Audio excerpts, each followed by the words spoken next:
PET scans. What is a PET scan? PET stands for positron emission tomography. And basically this is an imaging system that is in a sense very similar to a CT scan from outside, but the patient is administered with a positron labeled radio tracer. The most important positron radio labeled tracer today is F18 fluorodeoxyglucose or FDG, which is a glucose analog. And when the patient is administered FDG, we take images through a PET scan to see, just like a general nuclear medicine, where FDG distributes. How does a PET scan work?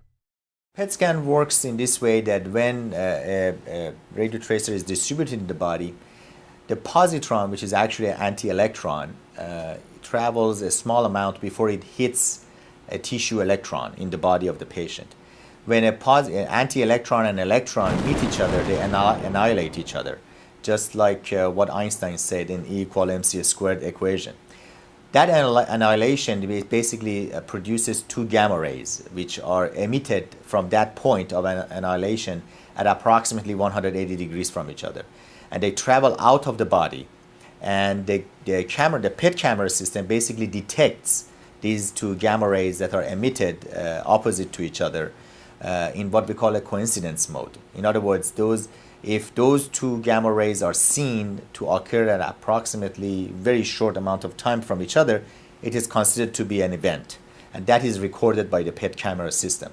And that's what the PET camera-based system basically does. It records all these events, and by recording all those events, uses a computer to form an image.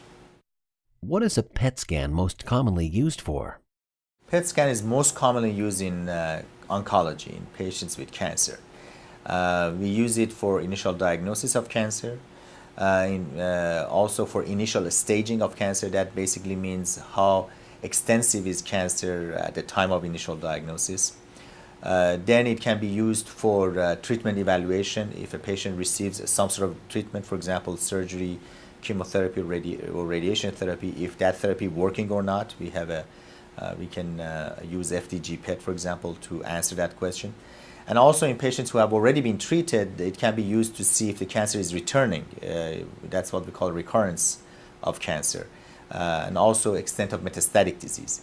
And finally, it can be used for prognostication to evaluate how well the patient is going to do, specifically after treatments. Besides its application in oncology, what other uses does a PET scan have?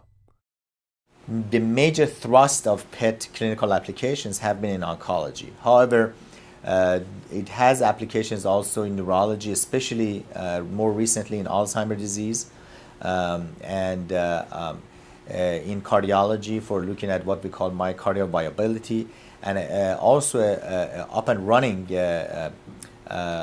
clinical application in infection and inflammation imaging. How should I prepare for a PET scan? The most common tracer used in PET is FDG. Therefore, I'm going to mention how you prepare for FDG PET scan. For FDG PET scan, the patient requires to fast for about 4 to 6 hours prior to coming to the clinic for the procedure. And also, we ask him to be well hydrated both before, during, and after PET scan. So basically, these are the two major preparations that they need to do for FDG PET scan. Why do I have to fast before a PET scan?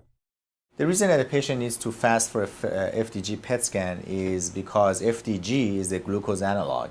So when the patient eats before a procedure, the glucose level in the blood is going to interfere with the uptake of the FDG, for example, tumor. So to make sure that the tumor receives the most amount of FDG so that we can see it well on our images, we ask the patient to fast so that there is no competition with glucose in the blood. What does the equipment used in a PET scan look like? PET scanner is, as I mentioned, is very similar from outside to MRI scanner or say a CT scanner. It basically has a bore and a bed. The patient lies on the bed and the bed moves through that hole or that bore. And the patient, when is positioned appropriately in that bore, is surrounded by these detectors which detect the gamma rays coming off from the inside of the patient. And therefore, from outside, a PET scanner doesn't really look that much different from what you may have seen with an MRI scanner or a CT scanner. How is a PET scan performed? Well, when the patient arrives to the clinic, they're interviewed, and after interview and making sure that it's an appropriate study to be done, and making sure that the patient was prepared appropriately by fasting 4 to 6 hours prior to injection of FDG, then the radiotracer, which is in this case FDG, is administered intravenously. Then the patient waits anywhere between 30 minutes to an hour after the administration of FDG for the FDG to be allowed to distribute in the body. And then at somewhere between 45 minutes to 60 minutes after the tracer administration, the patient is positioned in the PET scanner, and the technology starts actually acquiring images.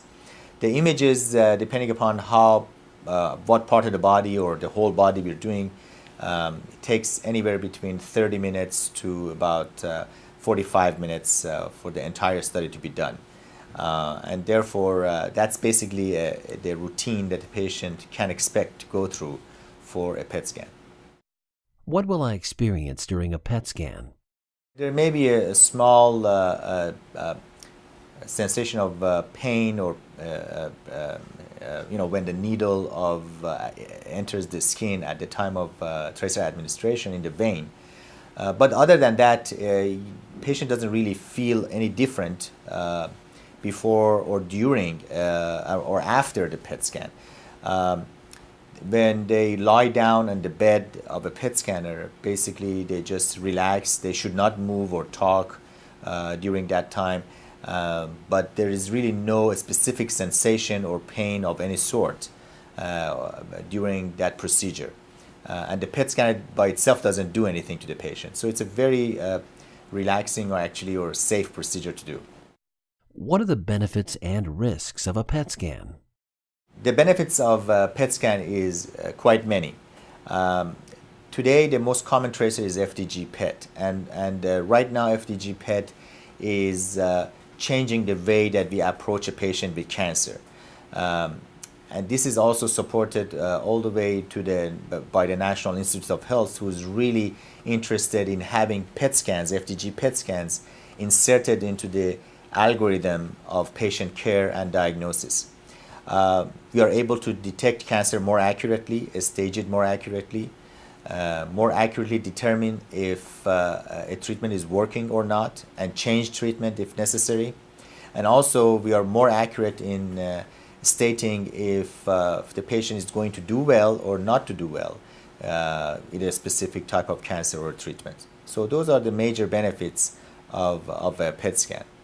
As far as the risks are concerned, the risks are very similar to general nuclear medicine techniques that we talked about, and they're very, very small. In fact, they're smaller probably because the radio tracers that are used in PET have a very, very short half-life. F18, which is used in FDG, actually has one of the longer half-lives, which is only 2 hours, compared to general nuclear medicine radionuclides, for example, technetium-99m, that has a 6-hour half-life. So the risks of PET really is summarized by the radioactivity in the tracer, and that is very, very small. What procedures can be performed in conjunction with a PET scan? More recently, PET has been combined with a structural imaging system such as CT. We call it a PET-CT. And the combined PET-CT, the development of a combined PET-CT has been quite important, because now we have the ability to have information not only on a structure or anatomy, but also the physiology that goes hand in hand with that anatomy and structure. So for example, if we see some abnormality on a PET scan, we know exactly where that is in the body. Or if we have a structure on CT, for example, we can say if that structure has normal or abnormal metabolism. There are more recent strides in developing even more combined imaging systems, including PET MRI, for example, combined systems there is already SPECT CT systems, which is single photon emission computed tomography CT systems that is used for general nuclear medicine.